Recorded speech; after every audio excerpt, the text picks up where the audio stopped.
Shalom semuanya. Halo. Rasanya udah 1 bulan ya, memang 1 bulan tidak berdiri di tempat ini. Ya, puji nama Tuhan. Saya hari ini bersyukur banget karena Ibu Adel datang gitu kan kita ya, yang selalu kita tunggu-tunggu ya. Maksudnya tuh kalau nggak ada satu tuh kurang satu gitu kan ya. Ya, tapi kalau semuanya pada hadir itu, aduh, saya senang apalagi Tuhan.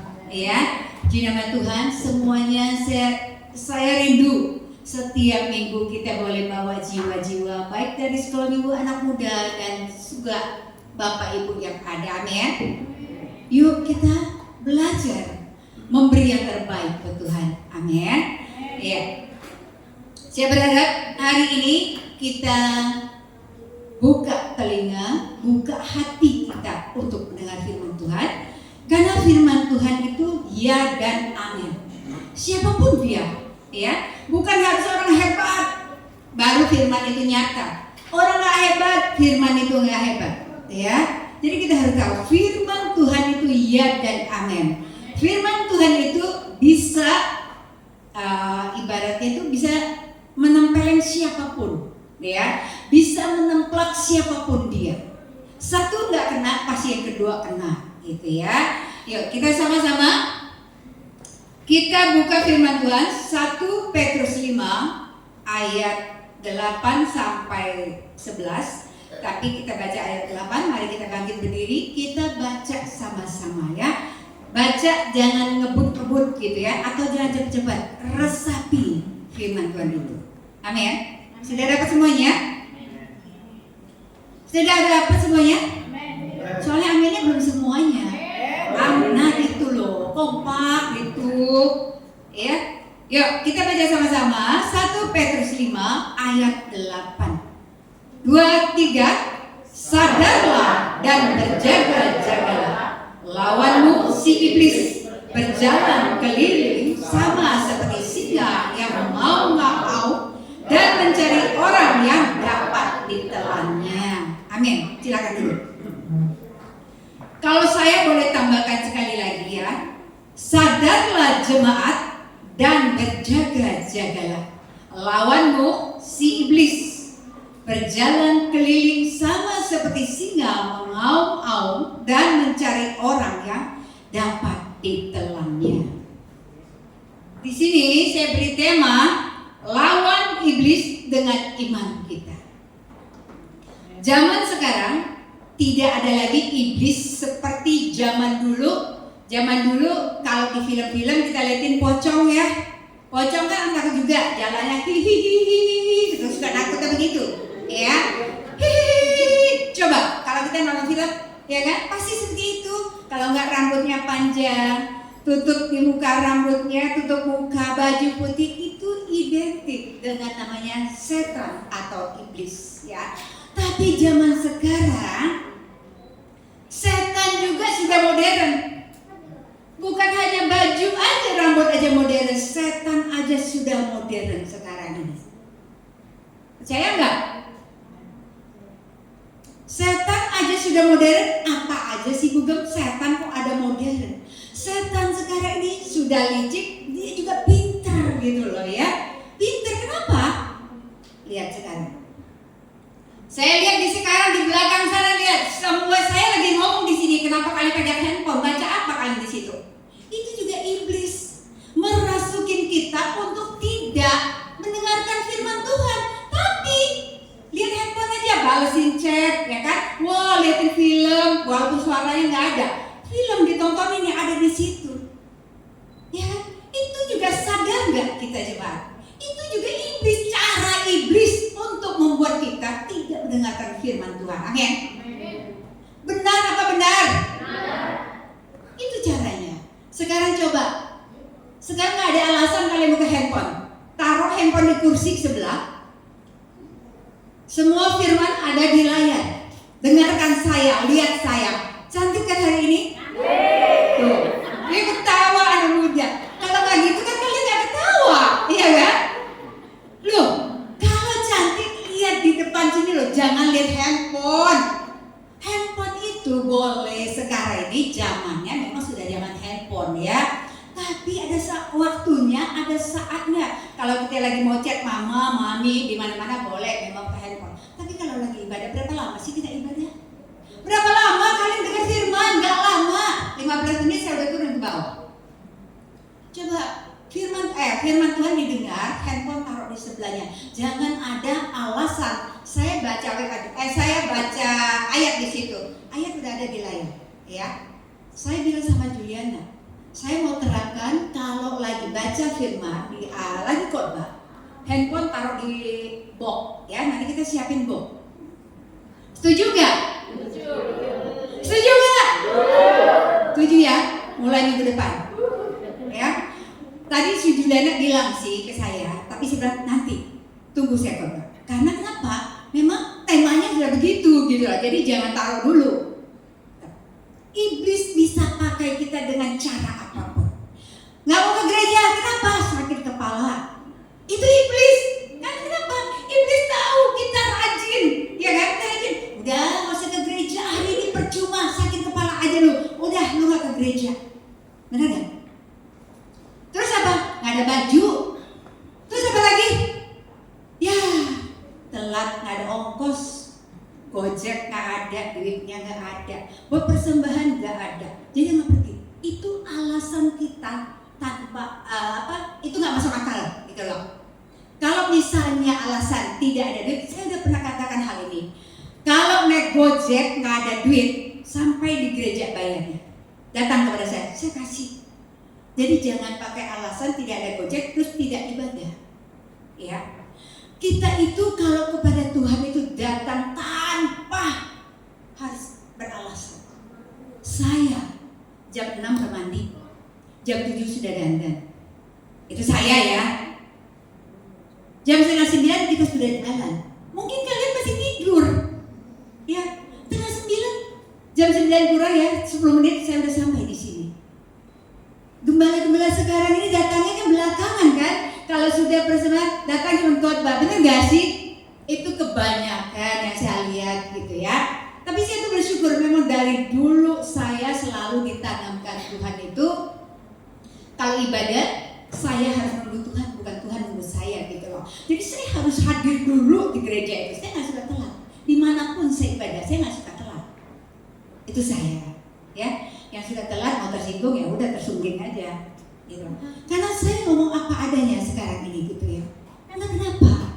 Kita nggak sadar, kita pikir iblis seperti pocong atau seperti rambut panjang pakai baju putih itu baru iblis. Padahal iblis itu ada di tangan kita. Kalau iblis itu di tangan kita, kita nggak sadar.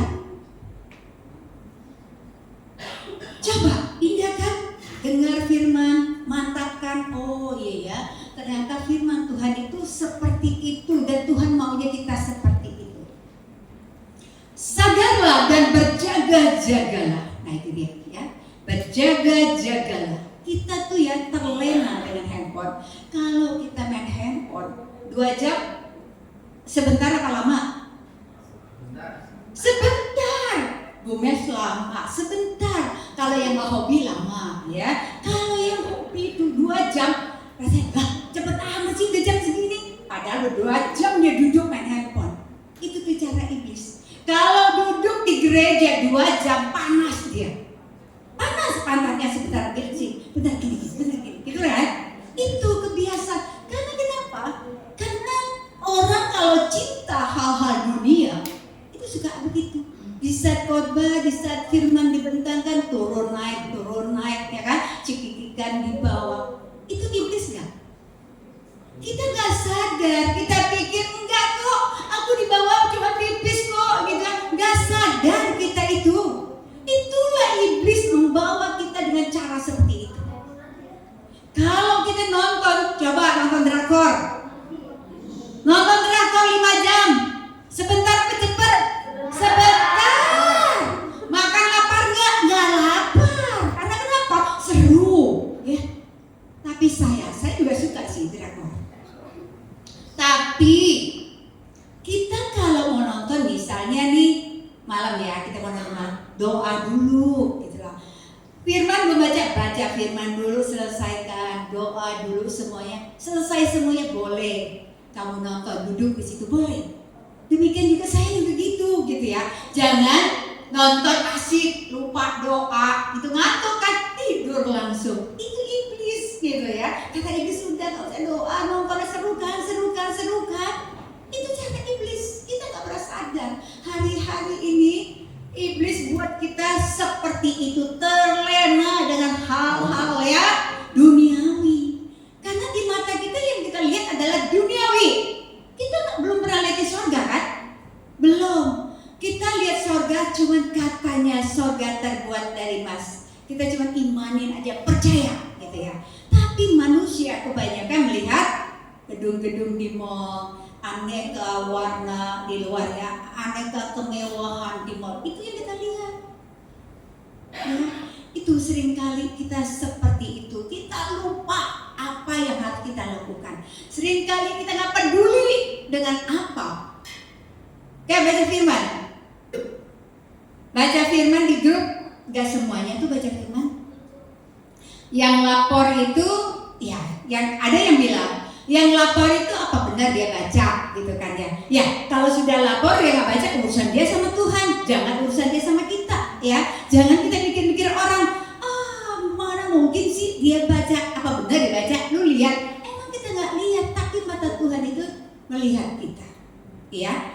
Yang baca firman, lapor, itu satu penghargaan yang buat kita, oh ya, dia sudah baca firman minimal 3 pasal gitu. Yang nggak baca tuh mana? Halo? Yang nggak baca itu jangan sampai kalian nggak baca firman. Karena firman itulah memberi kekuatan dalam hidup kita. Tanpa firman Tuhan kita juga nggak tahu, buta kita nggak tahu. Karena kita tahu kita bisa itu karena kita tahu firman Tuhan. Firman mengajarkan kita jangan mencuri, jangan berzina, jangan. Karena kita baca firman kan. Orang tua kita bisa aja ngomongin, enggak nak, boleh ya nak, ini jangan.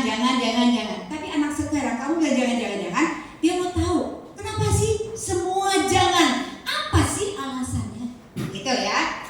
Tapi Tuhan mengajarkan kita seperti demikian. Ayat 9 berkata, lawanlah dia dengan iman yang teguh, dengan iman yang teguh, sebab kamu tahu bahwa semua saudaramu di seluruh dunia menanggung penderitaan yang sama. Semua saudara kita seluruh dunia ini yang percaya kepada Yesus menanggung hal yang sama. Sama seperti apa yang saya katakan itu, mereka juga sama. Kalau mereka tidak mengindahkan firman Tuhan, tidak mengindahkan Tuhan dalam hidupnya, ya mereka juga akan gersang. Gampang sekali mereka percaya. Kita lihat ya, kita dengar banyak banget, ya kan? Setelah kejadian Amerika, ya, kejadian itu, wah dikait-kaitan lah. Walaupun itu kita nggak tahu kebenaran sampai di mana, ya, tapi kita tahu itu dikait-kaitan. Tapi kalau kita melihat cuplikan videonya itu, memang mereka, ya, siapa mau pilih Tuhan Yesus? Nggak ada, gitu kan ya? Nah itu seringkali kita juga pernah dengar ya. Tuhan Yesus bukan di sini tempatnya, Tuhan Yesus ada di Bekasi. Terus kita lihat di Bekasi apa, ada telur pun nggak pecah, tapi depannya pada berantakan hancur. Itu. Jadi kalau kita tidak mengindahkan Tuhan atau firman ya, seperti itu. Jadi yang kita yang berlaku dalam hal ini adalah semua orang percaya kepada Yesus. Kalau yang nggak percaya kepada Yesus mah nggak usah ditanya. Kata iblis itu mah, aduh temannya gue dah tuh, teman aku, nggak perlu aku tanya-tanya lagi. Kenapa iblis suka menggoda anak-anak Tuhan atau di gereja? Karena di gereja kalau dia pikir ya, kita kan menyembah kepada Tuhan, memuji Tuhan, kita percaya kepada Tuhan. Itu yang harus dipelesetin dulu, kata iblis. Kalau di luar sana tanpa, aku udah tenang, itu teman aku semua. Ya, jadi kalau kita tidak percaya Tuhan Yesus, itu mah nggak usah ditanya. Kita temannya dunia. Tapi kalau kita teman atau kita anak Tuhan, kita harus patuhi firman Tuhan. Ayat 10 mengatakan, dan Allah sumber segala kasih karunia yang telah memanggil kamu dalam Kristus kepada kemuliaannya yang kekal, dan melengkapi, meneguhkan, menguatkan, dan mengkokohkan kamu sesudah kamu menderita seketika lamanya. Ketika kita di dunia, ketika kita belum percaya kepada Tuhan Yesus, kita melakukan sesuka-suka kita tanpa ada larangan. Yang kita suka kita lakukan. Makanya begitu banyak ya orang melakukan hal-hal yang di luar Tuhan. Ketika saya dulu menyatu dengan dunia, bukan dalam arti dunia, saya dulu belum percaya kepada Yesus. Ketika saya menyatu dengan dunia, percaya kepada ilah, saya melekat kepada ilah itu. Saya melakukan apa yang saya diperintahkan. Sampai saya sujud tiap hari itu, sekali sujud itu 1000 kali. Coba. Sampai 1000 kali saya sujud gitu ya. Itu saking melekatnya saya sama dia. Jadi saya percaya kepada dia gitu loh. Tapi setelah saya terima Yesus, saya merasa benci banget. Saya anggap mereka itu penipu gitu ya, penipu. Waktu saya masih melekat sama mereka, kita dulu ya ada satu rumah juga bersekutu di situ. Terus dia bilang, "Li, kamu tahu nggak? Orang Kristen itu kalau KKR terus ada sembuh itu bohong," kata gitu kan. Wah, saya percaya. Karena kenapa? Karena kita mesti melekat di situ ya, jadi kita percaya. Itu bohong. Kenapa? Mereka kongklikong kata gitu kan ya. Mereka tuh sudah diatur. Jadi lu pura-pura sakit, terus nanti kalau ada alkohol itu ya, dibilang itu lu datang. Jadi pura-pura sembuh. Saya diajarin seperti itu. Kayak gitu. Saya bilang, wow, jahat ya, gitu ya. Terus dulu saya di salon itu ada karyawan itu orang Kristen. Dia ngajak saya ke gereja, saya bilang, "Alah, Tuhanku paling benar, paling bagus," gitu ya. Saya bilang, "Tuh, kalian itu kan bohong gitu ya. KKR itu bohong gitu. Pura-pura sakit sampai dibilang, Cilili, mana ada orang bisa pura-pura sakit? Orang segitu banyak di KKR itu banyak orang. Emang kita kenal siapa sakit, siapa di dalam kita nggak tahu," dia bilang gitu. Itu mah nggak mungkin kata gitu kan. Tapi karena saya belum percaya Yesus, saya percaya ilah gitu ya. Akhirnya setelah saya terima Yesus itu, saya udah gak datang dong. Tapi namanya kita punya itikat baik, saya bilang, saya permisi sih. Saya bilang mulai minggu depan saya udah gak kesini lagi. Kenapa? Karena gitu kan. Saya bilang saya sudah terima Yesus gitu ya, terima Yesus. Saya nggak mau lagi gitu. Ngapain kamu terima Yesus? Udah kembali di sini, kebenaran tuh ada di sini, kata dia gitu ya. Untung saya dikuatkan firman Tuhan ini ya.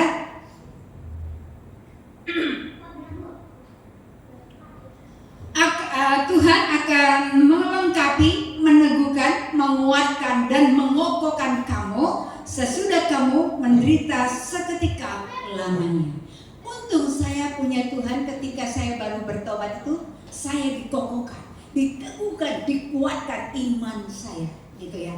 Kalau saya percaya, kalau saya nggak kuat iman, mungkin dia ngomong begitu, saya balik lagi di sana ya. Saya balik lagi gitu. Oh iya ya. Tapi makanya kita harus percaya bahwa Tuhan Yesus kalau sudah memilih kita, Tuhan tidak akan pernah meninggalkan kita. Seringkali kitalah yang suka meninggalkan Tuhan, meninggalkan ibadah, meninggalkan berdoa, meninggalkan banyak hal gitu ya. Itu kita manusia, bukan Tuhan. Tuhan selalu mengasihi kita. Berkali-kali Tuhan selalu menolong kita. Berkali-kali Tuhan selalu ada buat kita. Coba kita merasakan sih? Merasa nggak sih? Kalau berkali-kali kita punya kesusahan, kita berdoa terus Tuhan tolong kita. Ya, jadi seringkali kita tuh ragu, kita nggak percaya bahwa Yesus itu segala-galanya buat kita.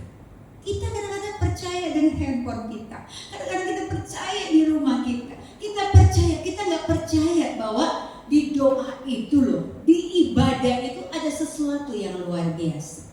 Saya suka bilang sama Adel, sahabat ya, banyak berdoa, minta Tuhan kasih tempat yang baru yang bisa ibadah, minimal minggu aja gitu ya. Kalau kayak komsel kalian bilang nggak bisa, kita masih maklumin ya. Tapi minggu itu adalah hari Sabat, kata firman Tuhan ya. Kita perlu dan penting untuk dicas. gitu. Kalau kita nggak dicas, kita tuh merasa kering. Kita pasti kering rohani kita ya, bukan kering karena kita kering seperti daun gitu, bukan. Jadi kering rohani kita, jadi kita rapuh. Ada dikit masalah, kita gampang sekali mikirnya, adalah, ya. Kalau ada masalah, gampang sekali kita pikir bunuh diri lah, minum obat lah, nggak ke gereja lah. Kadang-kadang orang banyak masalah aja gereja yang jadi salah. Banyak masalah lah ibadah, gereja juga yang salah. Ya kan? Justru kalau kita ada masalah, datang kepada Tuhan. Bapak, Ibu, dan Saudara, saya bisa ngomong begini bukan karena saya bisa ngomong, bukan. Saya bisa ngomong itu semua karena saya alami. Kalau saya tidak bisa alami, saya tidak akan bisa bicara gitu ya. Saya kalau ada masalah, yang ada saya cuma duduk di kaki Tuhan. Duduk, Tuhan tolong bawa semua untuk Tuhan. Sehari Tuhan belum jawab, 2 hari belum jawab, kita percaya minggu depan Tuhan jawab kita. Tuhan gak pernah tersembunyi buat kita, Tuhan selalu ada. Tapi kadang-kadang Tuhan tuh juga bisa tes kita. Kamu datang ke aku, kamu cuma minta, ya. Kamu datang ke aku, kamu cuma minta. Tapi setelah itu aku beri, kamu tinggalkan aku. Itu kata Tuhan, seringkali manusia seperti itu. Kadang-kadang saya tuh gimana ya? Mbak saya tuh selalu ke pasar.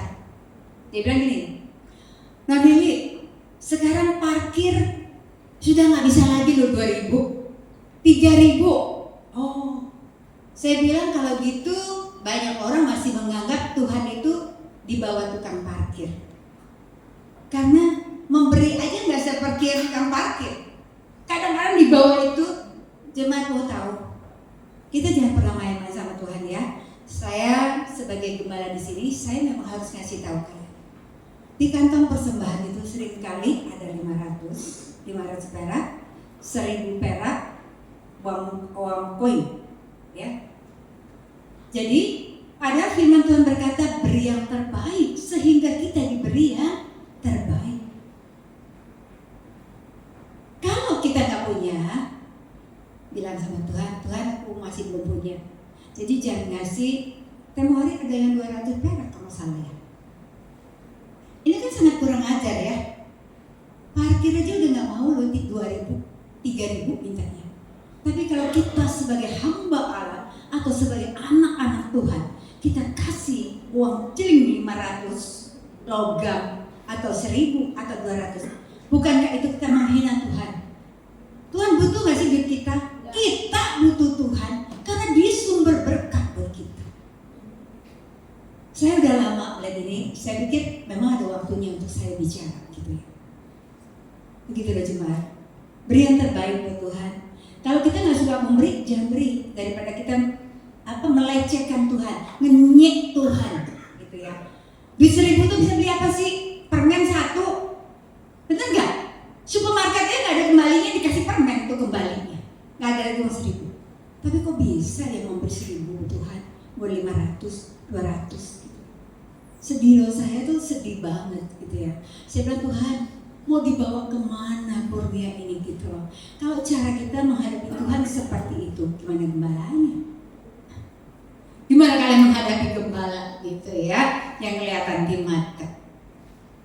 Terus ialah yang mempunyai kuasa sampai selama-lamanya ya. Tuhan itu yang punya kuasa segalanya. Apapun yang kita lakukan, apapun yang kita beri, gembala nggak pernah tahu, ya. Tapi Tuhan itu selalu ada dalam kehidupan kita. Amin. Kalau kita percaya Tuhan itu ada, hargai Tuhan dalam setiap kita ibadah. Jangan sampai kita melakukan hal-hal, ya kita jetting lah, kita masa bodoh lah. Mari jemaat, kalau kita mau diberkati, ya. Andalkan sumber berkat itu segalanya. Kalau kita nggak andal, semua orang butuh uang sih. Nggak ada orang nggak butuh uang. Semua orang butuh pekerjaan. Kalau nggak bekerja, anak-anak kalau nggak bekerja, kita juga bosan juga ngeliatin tiap hari di rumah ya. Dia ngegame gitu kan ya. Tapi